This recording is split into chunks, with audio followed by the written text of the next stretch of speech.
This dragon here, called a Mushkhushu, is about 2,500 years old, and it comes from Nebuchadnezzar's capital city, Babylon, in the middle of ancient Iraq. And when you see it now, when you look at it and look in its eye, it might strike you as something very alien and very distant and nothing to do with the modern world. Well, the culture from which it comes, the Babylonian world, is surprisingly close to ours. And the thinkers and the writers and the poets and the mathematicians of that ancient culture came up with things which still exist today in our modern lives and are part of our daily life all around us. These Babylonian discoveries and ideas are conveyed to us through the ancient form of writing called cuneiform, written on tablets of clay or stone.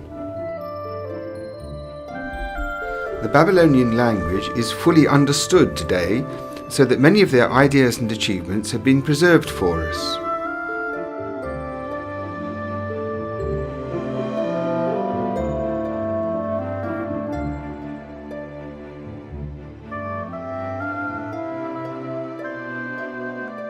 Great engineers have come up with very ingenious machinery to measure the passage of time. And one of the interesting things about the ancient Babylonians was that they had a mathematical system based on 60, not on 10 like we do today.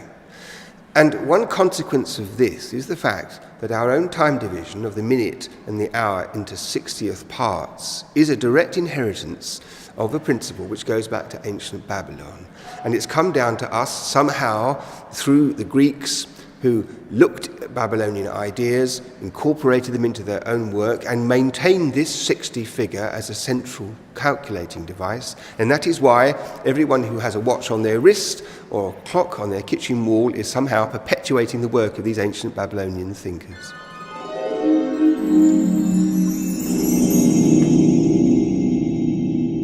The Babylonians were always attempting to predict the future.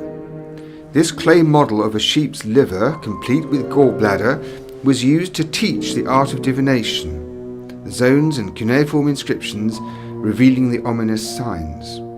Much later, people relied on dreams or the stars for their portentous messages. Another thing that's come to us from ancient Babylon are the signs of the zodiac.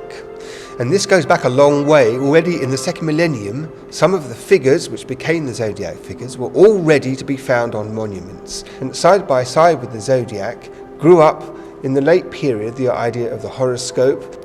So the thing when you open your newspaper and you look up your star sign and read what it predicts, or you get a horoscope, those two ideas likewise come from ancient Babylon.